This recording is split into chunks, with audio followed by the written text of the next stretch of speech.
Okay,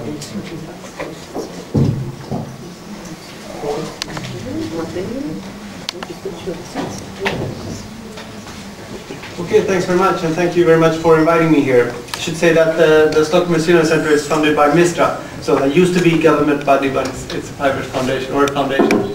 And the investment was made in order to really foster this kind of multidisciplinary cooperation. That's normally really difficult to achieve because all the different disciplines speak different languages, and it normally takes a long time before you can start interacting in a constructive way. And that's why we were able to secure funding for a very large time. And we've been around for a few years now, and we had some success in publishing scientific papers, but also in engaging quite a bit with policymakers and trying to get our message across on some of the real-world examples that we have studied and some of the insights that we have drawn from that. So I want to try to explain some of the synthesis of some of the work that we have been doing at the center for a few years, and I should say that much of our research is really based a lot on the real-world example that people like yourself are engaged in. So I think we can learn a lot from these best practices. So the center is really it's a center that tries to address governance of natural resources, and it could be water, food from land, or in the marine resources or agricultural resources, and we're working with partners all over the world, basically studying all kinds of different ecosystems and the social systems at different temporal and spatial scales. Really, we try to get away from the thing of looking at environment as something that's something that's different from society, and really looking at the environment or the Earth life support system as the foundation for human well-being. So this is not common in all scientific disciplines, but there's we perceive it as a big drive in this direction, that scientists are increasingly starting to understand the importance of the life support system for societies and our economies. We try to look at society and nature as really interdependent social ecological systems. They are coupled, and they can exhibit very complex dynamics. And they're also very clear. They're very clear dynamics from the local to the global scale, both in ecological system, but also in how these systems are managed. These systems are, a lot of times, can exhibit very large dynamics. This is an example of what used to look like this, and what now looks like this. Over a time period of 9,000 years, there was a very rapid transition in this system, and it changed from a place where hippopotamus enjoyed it to a place where camels now enjoy it. So this is an example of a major shift in the Saharan desert. So a very large-scale regional shift. And scientists do a lot to try to understand shifts and ecological dynamics by creating models and developing scenarios. And this is an example of the ice sheet development over time. You see sort of the historical development up to here, and then you have a couple of scenarios up to 2100. And the most likely development is the dark shaded gray, but really what happened was that the observational data went far beyond what scientists could predict. So in this really complex ecological and biophysical system, we're starting to experience a lot of different surprises where we see large shifts happening. Similar to the Saharan large-scale shift over thousands of years, we're also seeing the shifts over decadal time periods. And these large-scale ecological shifts have been documented in coral reefs, in grasslands, in tropical forests. Basically all over the world we're seeing these kind of large shifts. Some of them are very persistent and are very difficult to break when you shift from one sort of regime to another, and some are more reversible. And we have tried to put together all the documented large-scale shifts like this in a major database. I think I have the web address later on. And the main drivers of all these massive changes, a lot of times there are multiple drivers, but global climate change seems to be a very prevalent driver. And this is the frequency, this is all the shifts in the regime shift database, and so this is just half here. So external inputs, nutrients, overharvest and resource consumption, species interaction and removal. This is just sort of a list of the frequency of occurrence of the driving forces that have been used to explain these major shifts. And of course, climate change and agriculture-related drivers dominate for these shifts.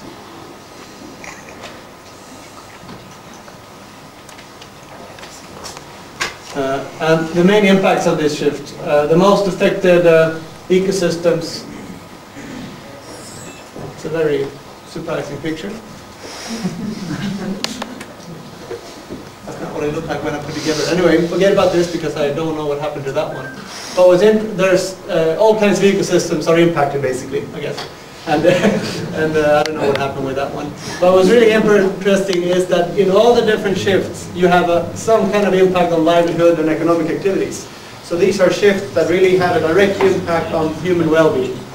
They also impact the capacity of these ecosystems to supply food and nutrition for societies, and they also have cultural, aesthetic, and recreation values, and so on. But it's really clear that these shifts have important implications for human well-being. So, just to sort of explain a little bit more about the potential mechanism between one of these shifts, I will use coral reefs, although it's pretty far away from the Baltic, unfortunately. But this is one of the types of studies that are most documented. And just as a conceptual model, you can look at the sort of the resilience of a regime, or how stable is this regime to external perturbation. As sort of if you look at the regime as a little ball in the cup there, and you have a very stable state when you have sort of it's a large stability domain is what we call it. And if you disturb the ecosystem with a disease or a storm or some kind of external disturbance, you sort of push this ball up to the edge of the regime, but then it rolls back because it's a fairly deep basin of attraction. However, if you start harvesting fish stocks that are grazing, so a lot of grazing fish are keeping the reef clean from overgrowth, then you're sort of starting to create another basin of attraction, and you're reducing the regime of the resilience of this regime. So you have a potential alternative state. And increased harvest of a number of different species of grazing fish can really make the system vulnerable to any external perturbation.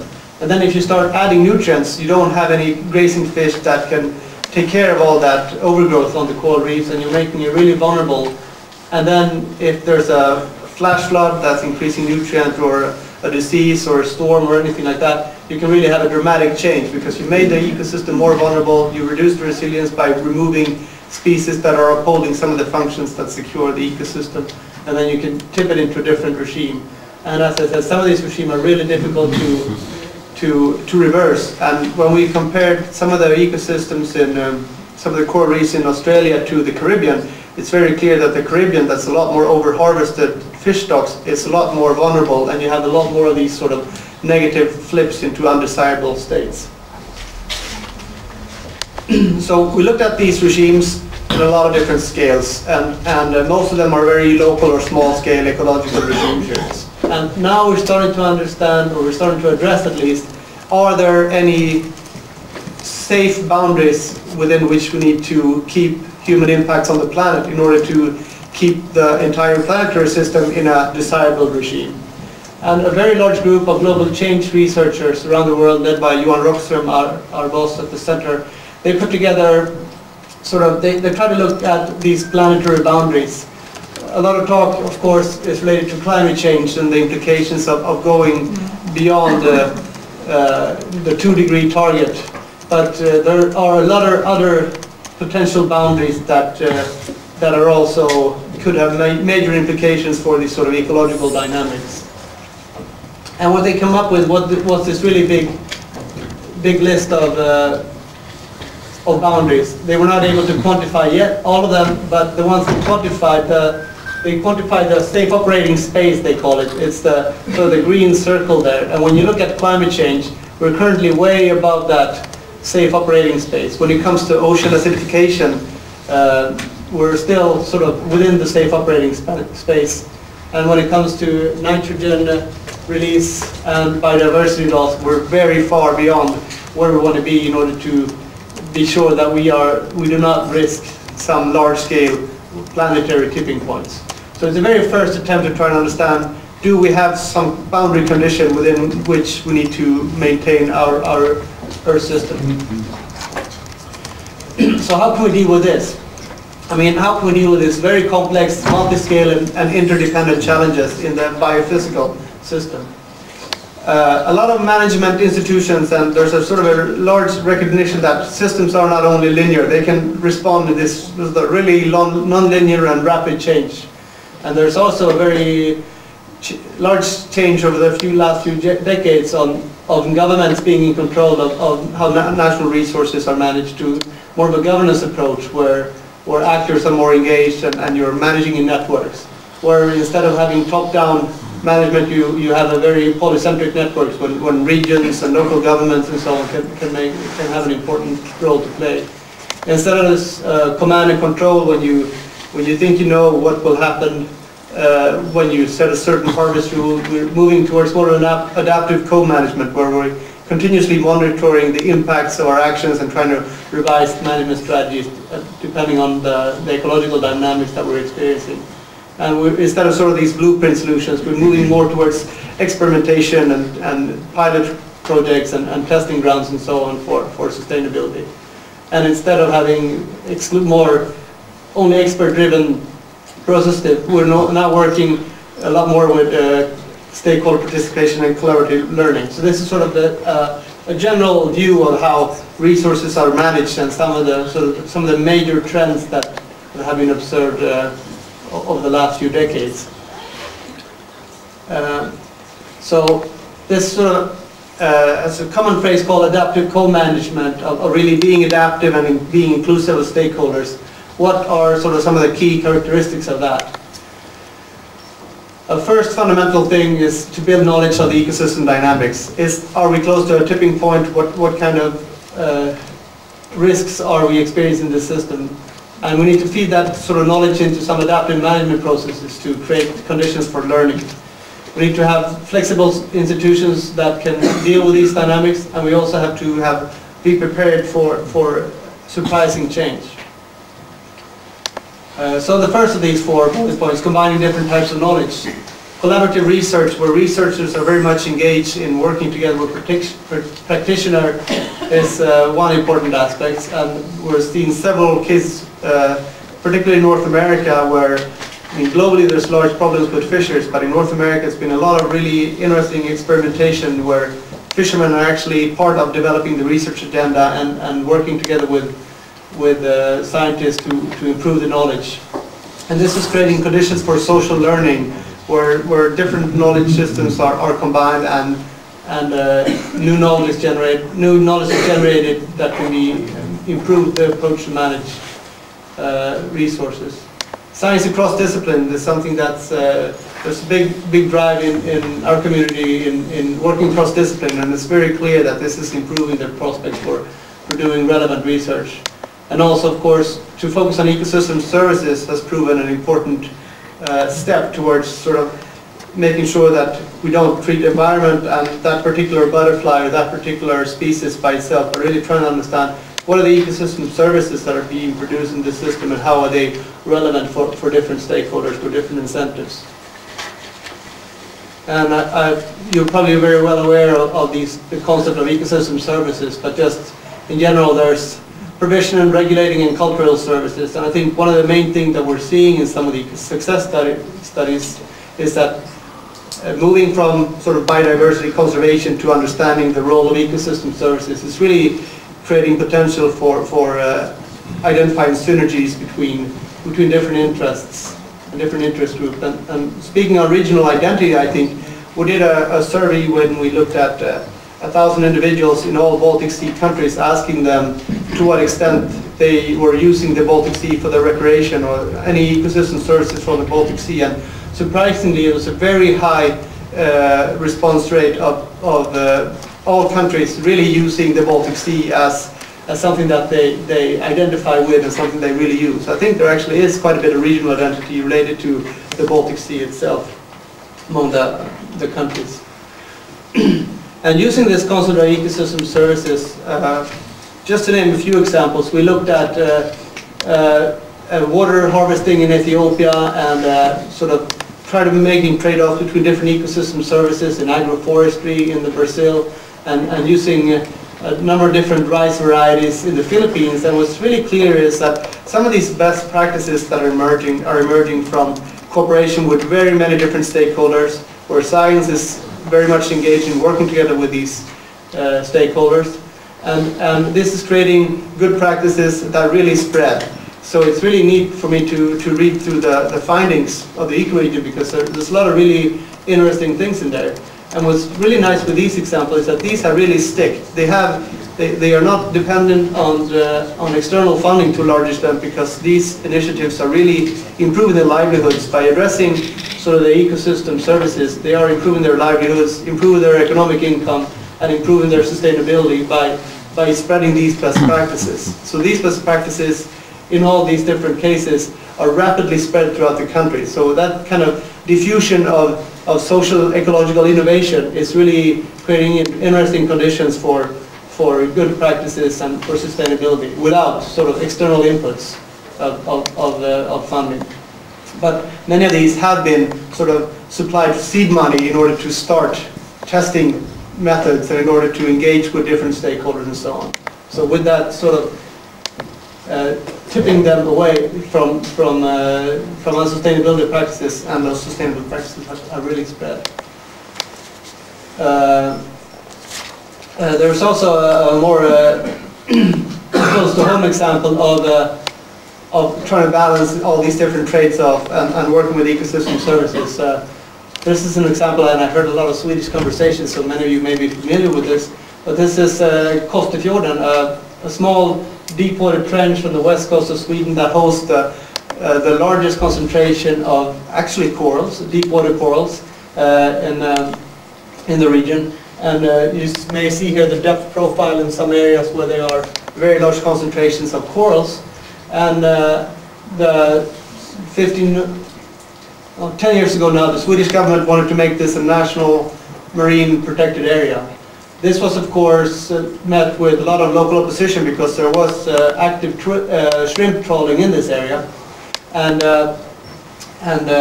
so there's really a big tension between conserving biodiversity and maintaining harvest of shrimp.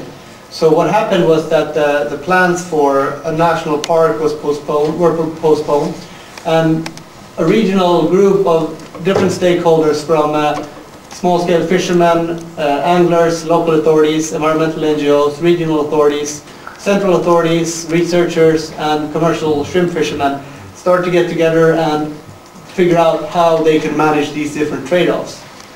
And what happened was that there was a lot of throwing of chairs and hard words in the beginning because of the difficulties of agreeing on some commonalities. But really, after a decade of cooperation, they were able to agree on fishing practices that could be maintained within this area, while at the same time minimizing the impact of these cold water corals. And in fact, during the Swedish presidency 2 years ago now, it was in fact the first Swedish marine national park, but it also includes commercial fishing. So it's an interesting trade-off when you really try to balance the different interest groups and really arrive at a solution that most people are reasonably happy with. That's also really not what I thought it would look like, but anyway. The imagined arrows. So basically this was a very experimental way of managing marine resources from a Swedish perspective. And the national government really was attracted by the outcomes of this and initiated 5 different pilot projects on local co-management of fisheries because they saw this the potential in this.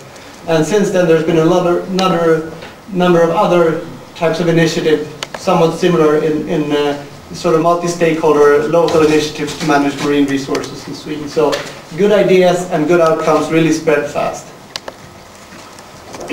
The next step, or the next bullet point. Not too good. Okay.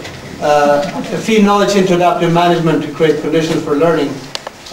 Management really had to operate at right spatial scales. If you're trying to manage small ecosystems that really impacted by external drivers, you're in bad shape. And you really have to sort of start experiment and see what you accomplish by that, and start learning by doing.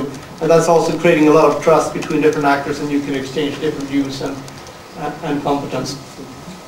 Australia is of course a really interesting example where they had a zoning system for, this is Australia here, this the Great Barrier Reef.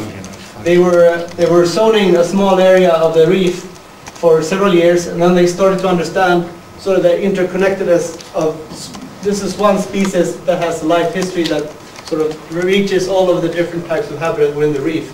And really, when they started to understand the connectedness of the reef and the risks that the coral reefs were facing due to a loss of resilience that I showed you earlier, they started rezoning the entire reef. And they had different zones for different use systems. And this type of approach to marine spatial planning is of course very much discussed now in Europe, North America and elsewhere, and a lot of them are referring to the success story of the Great Barrier Reef of rezoning. So that's another large-scale example of the management change that's also spreading throughout the world. Again, more locally, the Baltic Sea Action Plan. At the center we have a place, institute called Baltic Nest Institute that have been developing models for a decade or so on nutrient flows and impacts of different nutrient flows. And these models have been used in the Baltic Sea Action Plan to actually calculate what kind of nutrient loads should we stay within, what are the safe operating boundaries for the Baltic Sea in order to reach the environmental goals that we want to achieve. So that's sort of a practical implication where you're using science to define boundaries and use it in practice and to define policy goals. And this is continuously adapted with revisions of measures and new model calculations and new decisions and so on. So it's a very much an adaptive approach. The third bullet point is to support flexible institutions by working at multiple levels, understanding that we cannot only work at the local or global, we have to use all the different types of levels in between to achieve something. And the importance of organizations that can link different levels is really crucial here, as well as leadership. But also I'll skip the last one. So in Sweden, in Kristianstad, some of you may have worked here or are very familiar with this, but still, this is an area where they had very major problems with water logging and overflows of water and floods. But really this sort of local institution or a local bridging organization was able to link together the different landowners and different organizations and creating one of these boundary organizations that can access information and policies at regional, centrally and international levels. And we're able to create international biosphere reserve by working with all the different stakeholders and different communities. And really interesting thing here is that sort of a mental shift that people in this region had to go through to understand sort of from this water area as a big problem area with floods to an area rich in desirable ecosystem services. So that sort of mental shift seemed to have been a first important step in tipping towards more sustainable practices.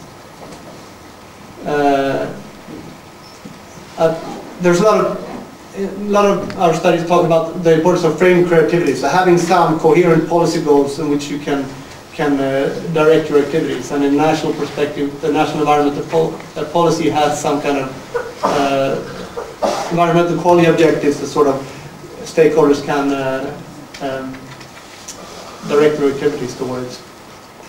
And of course you also have to be able to deal with the unpredictable. There can be different drivers or new markets emerging or rapid climate variability or something that can really tip your system. So you really have to be prepared for change regardless of how good your management system is. And the big question then is how to get there from here. A number of case studies now, the Great Barrier Reef, but also we looked at coastal resources in Chile and the Swedish rural landscape, is really how all these different actors are creating these systems for change by building models or building cooperation or building their networks or starting to understand the system. And then there's some kind of window of opportunity, a political window or a change in local government or a new national policy priority or whatever, where this sort of prepared change really can move forward. And of course, the really critical thing is when you have this pilot study, when you have this really interesting example, how do you make that stick? How do you build resilience in this new direction? If you're really dependent on external funding, you can have a hard time to build this resilience. But if you're able to create conditions where actors really have incentives and benefit from this new sustainable regime, you really have prospects for changing the way you're addressing these resources. So this kind of diffusion is, I think, really interesting, and we're seeing that locally and nationally and regionally and even internationally. These small-scale fisheries, the Baltic Sea and Great Barrier Reef, they're spreading as good examples throughout the world. And of course, it will be really exciting to see how the Baltic Sea ecoregion, if we are able to achieve that, can really be the first region, because the planetary boundaries indicate that we need these regions, that we need them all over the place. And all these case studies, it's very clear that success is critically dependent on a very small number of individuals. And given these individuals seed money or some kind of room to maneuver, to experiment with new practices, has been key in all the studies we looked at. And it's also very dependent on timing. So you have to be ready for when these windows emerge and when you can change into a new management regime. And also it's very clear and very promising that success travels really fast. But in order to make the connection, you have to really build networks and understand how your sort of best practices can be diffused into the wider management system and lead to larger scale transitions. So ecosystems and societies are truly interdependent, and addressing this interdependence requires some novel thinking. But there are a number of really promising examples now of how novel approaches can address these challenges. And the fusion of innovation from the Baltic Sea ecoregion, I think, can be very important for the planet. So that's very exciting. And I was calling as a substitute for Johan Rockström, our boss, and he's on YouTube and all over the place. So if you look at our website, stockholmresilience.org, you can find whiteboard seminars where him and many of my colleagues are sort of giving brief overview of some of the research fields that we are currently engaged in. Right, thank you very much.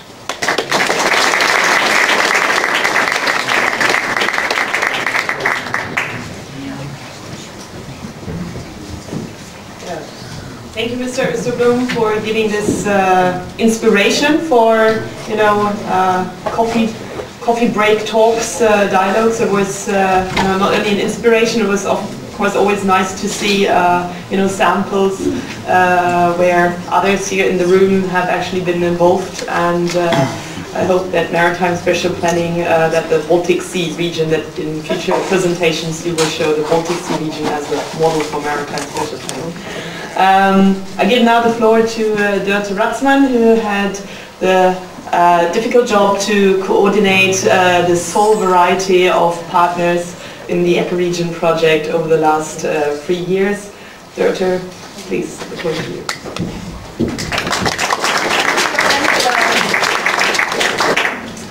Deputy Mayor Good, Ambassador Alma, Mr. Osterblom, dear experts, ladies, gentlemen, EcoRegion partners and friends.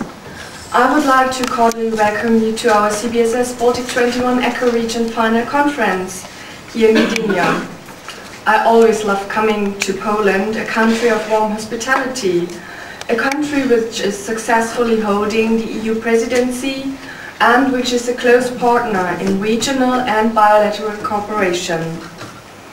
On behalf of all project partners, I would like to thank the first 3 speakers for welcoming us at our conference, giving us some introductions to the German CBSS presidency, and some inspiring words.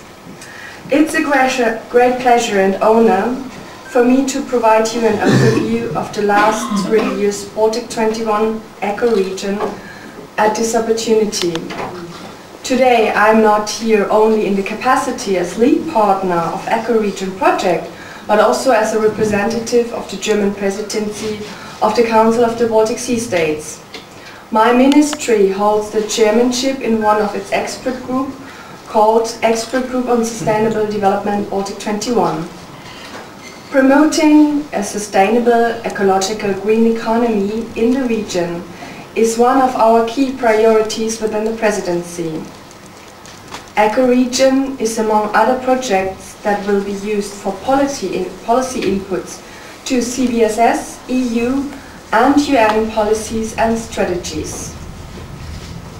Going back to history, during the 5th Baltic Sea State Summit, held in June 2004 in Estonia, the head of governments underlined the importance of integrating the principles of sustainable development into policy making by all relevant stakeholders.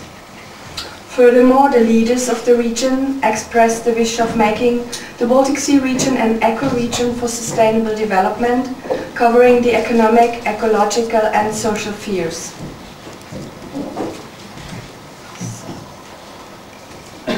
This was the basis to develop a project within the framework of the multi-stakeholder network of Baltic 21 that clearly shows the potentials of the Baltic Sea region as a model region for sustainable development.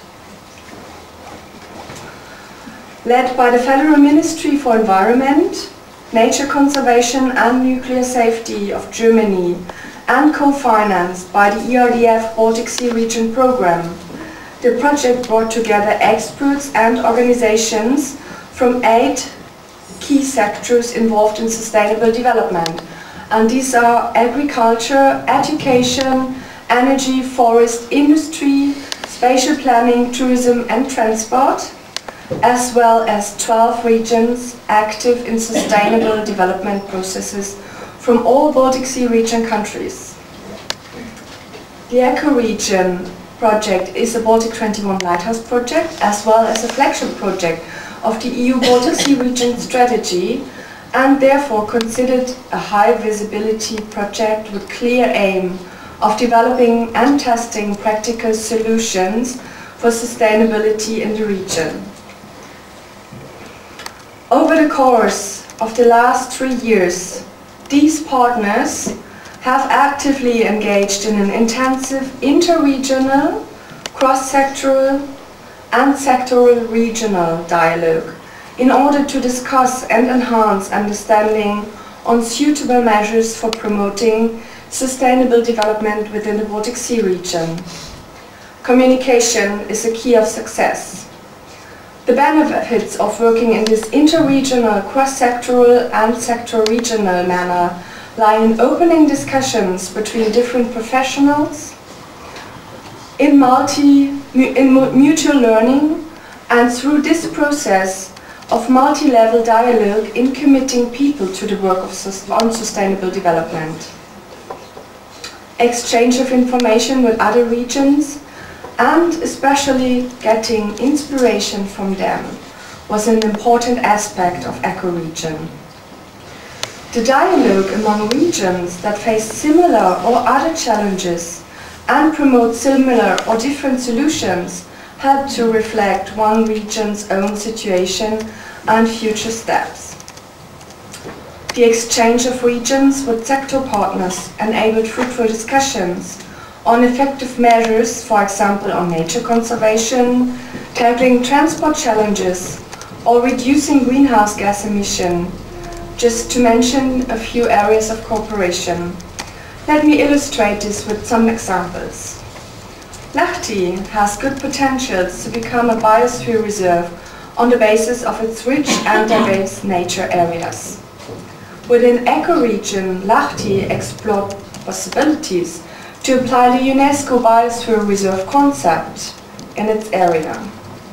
Lahti is now part of the national and international Biosphere Reserve network and has started building partnerships with different organizations, foremost with the Swedish Forest Agency, which is representing the forest sector in our project. Another encouraging example would be the cooperation on sustainable urban transport planning between the northwest Russian city Petrozavodsk and the University of Gothenburg, representing our transport sector. Sustainability concepts are still not very well known among the practitioners of local and regional governance, both in Petrozavodsk area and Russia. EcoRegion work has highlighted the importance of cross-sectoral planning and involvement of stakeholders into planning purposes.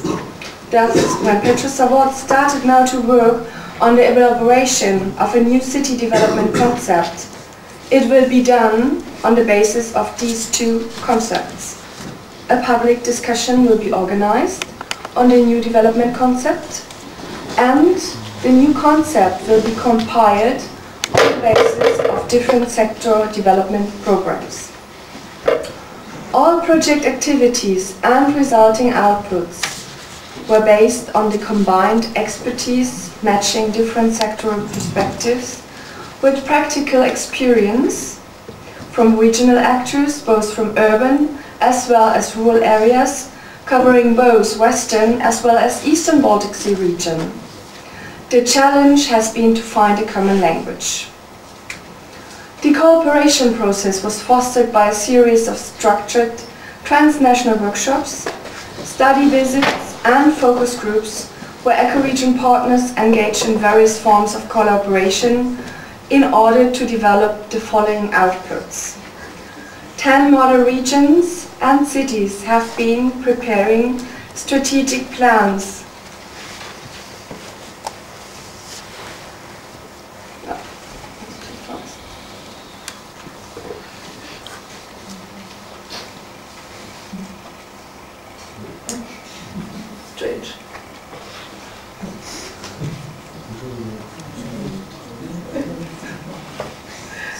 I will go on. Developing targets and implemented a set of concrete measures. Therefore, regional partners have been trained in workshops on cyclical management process. Reports on relevant sustainability topics have been published in the EcoRegion perspectives. Sector representatives have been collecting around 200 good practices in a database.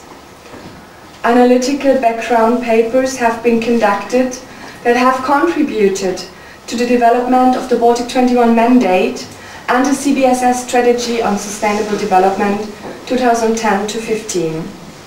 And EcoRegion partners have organized several task forces to develop a set of policy recommendations. Moreover, all studies, good practices and publications are available as free downloads via www.baltic-ecoregion.eu. The database started off with an EcoRegion. It is now owned by the CBSS expert group on sustainable development Baltic 21. Today and in the future, any region in the Baltic Sea area can apply for inclusion of its good practice into the database and have it promoted by and within the CBSS Baltic 21 network. EcoRegion was not only confined to its 20 financially contributing project partners, who acted mainly as catalysts for bringing together the huge amount of expertise already available throughout the Baltic Sea region. More than 200 regions were contacted for documentation of their good practices. About 100 authors from outside the partnership contributed articles to the EcoRegion perspective. And even more participated in various conferences and seminars held in the framework of EcoRegion. Here you see the first 3 issues on EcoRegion perspectives that are on sustainable tourism, territorial cohesion, and innovation and education. And we have 2 more. One is on sustainable transport and energy and agriculture. Coming to the policy level, in 2010, it was already mentioned by Ambassador Alma, Baltic 21 became an integral part of CBSS. It now operates as the CBSS Expert Group on Sustainable Development Baltic 21. Within this context, EcoRegion contributed to defining the new Baltic 21 structure and action by moving away from sectoral divisions towards 4 main cross-sectoral strategic areas of cooperation. These are namely climate change, sustainable consumption and production, sustainable urban and rural development, and innovation and education for sustainable development. 3 background studies and a Baltic 21 assessment, together with a stakeholder event organized in the framework of EcoRegion, served as the basis for the development of the CBSS strategy on sustainable development until 2015, which was adopted by the CBSS Committee of Senior Officials in January this year and endorsed by the foreign ministers in Oslo last June.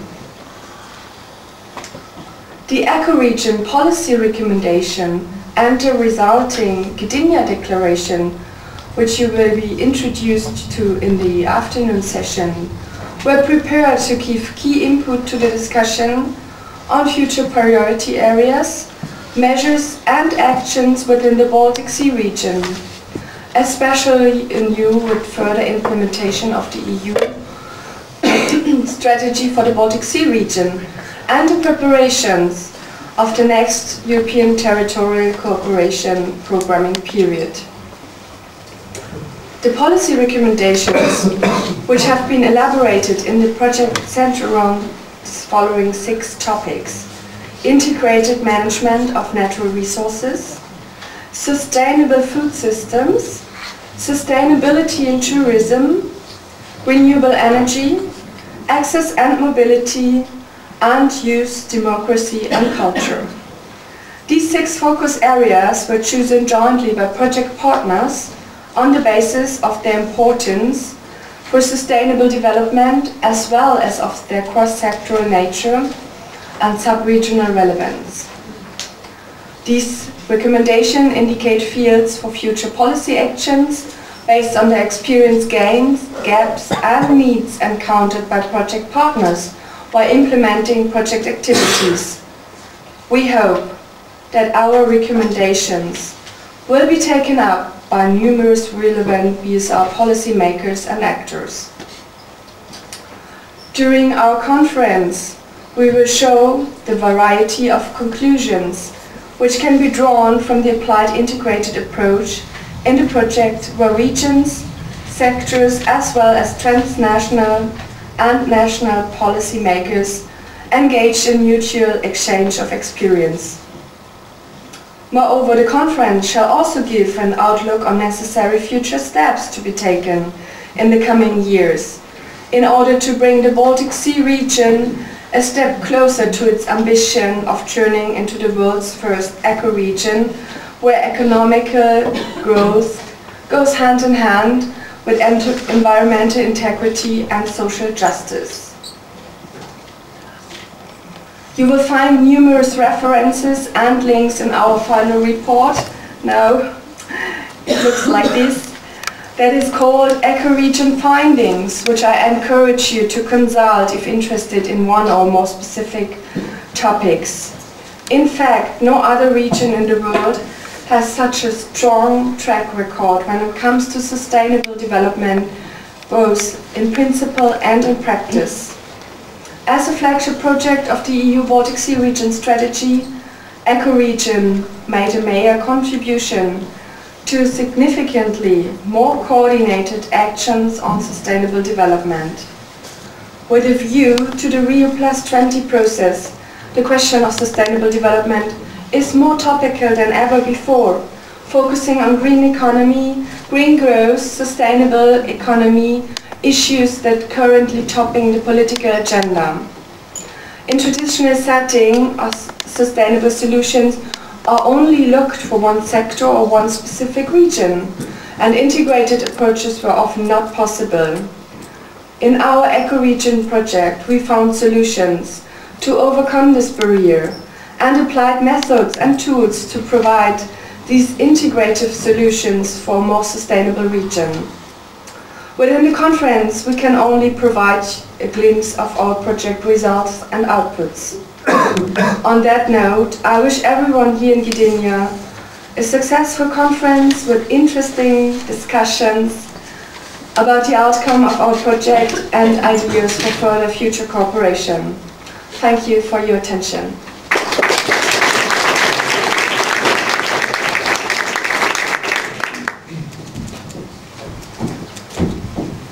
Thank you, Jolton. You mentioned the 200 good practice database, and in fact from these 200 over the last workshop we identified sort of the 11 best out of these 200 best or good ones, and you know, you will all be invited to sort of then later on perhaps identify sort of the best out of the best. I give the floor to Camilla, who will give you more insight. You just saw already my little surprise. Anyway, okay. Dear ladies and gentlemen, dear participants of the EcoRegion conference, it's a big honor for me to welcome all of you, but especially the 11 best of over 200 good practices. This is not the right side. Anyways, leave it. It's fine. It's fine. Yeah, exactly. In the next minutes, I will try to shortly introduce you into the 11 nominees.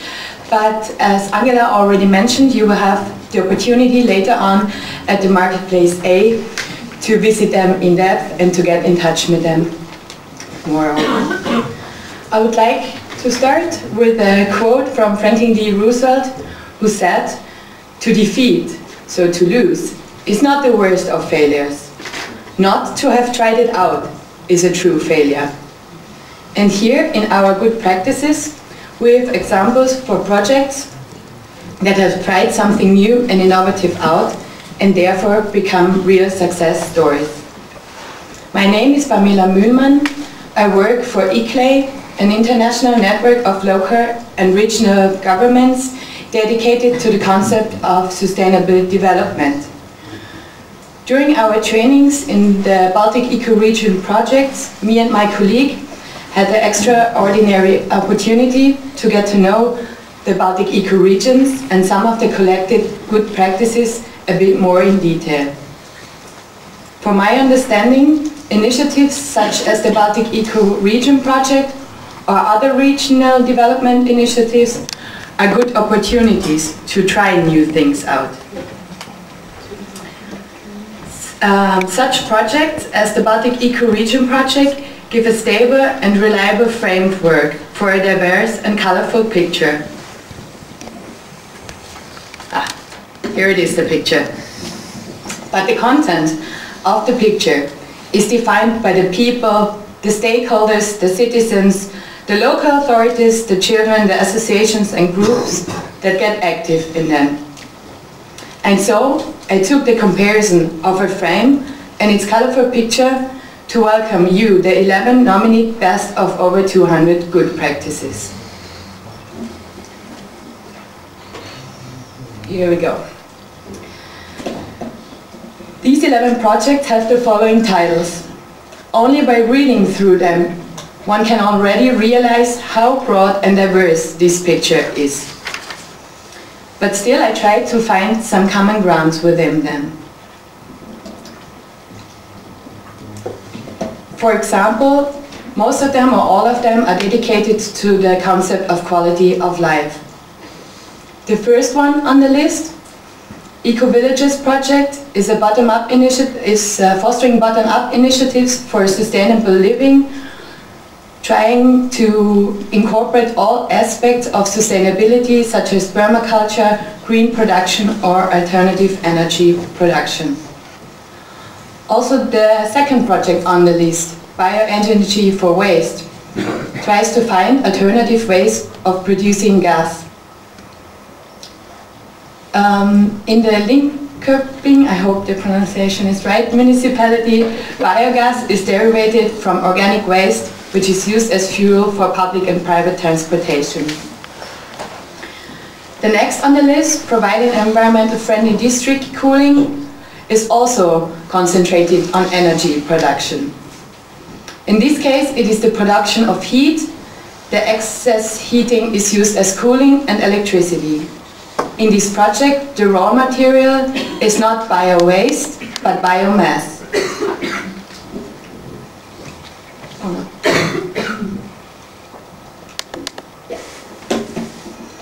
Another common line from some of the projects is education and awareness raising.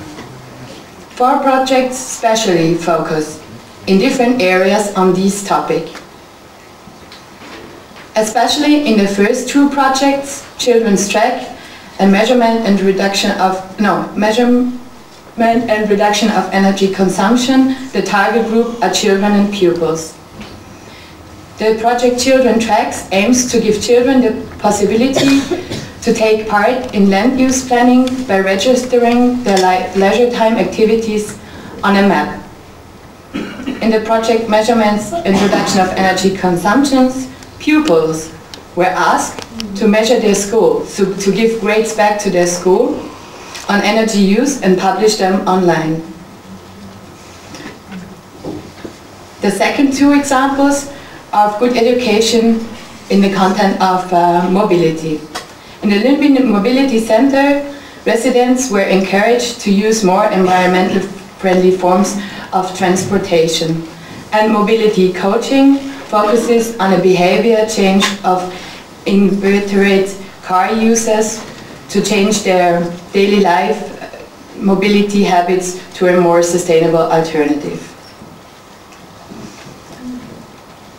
Last but not least, one of the common ground is all of these initiatives have a spatial focus, so they focus on a region or a town.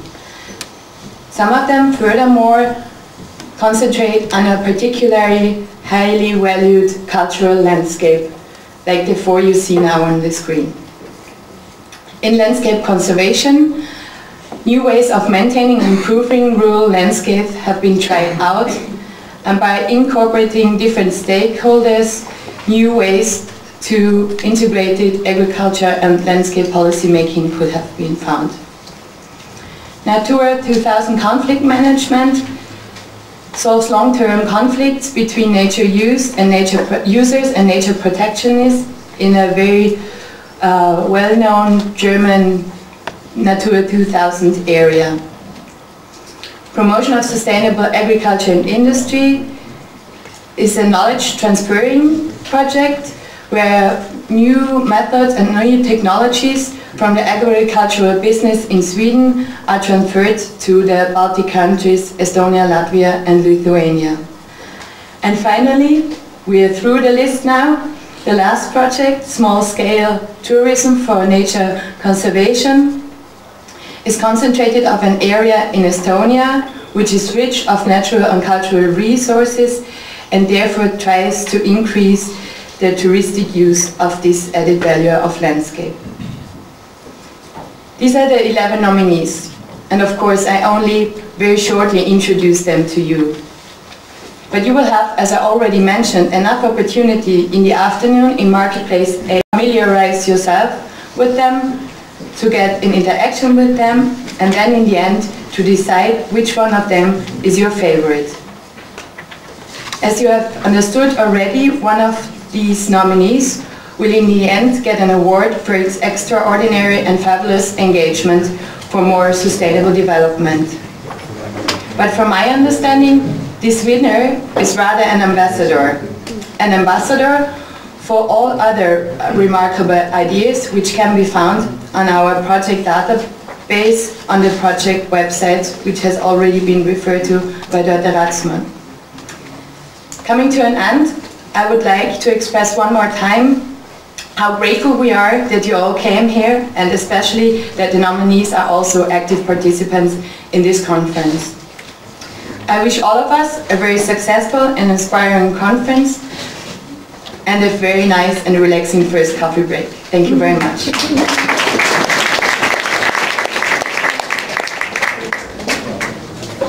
So, thank you, Pamela. I don't want to hold you from the coffee break.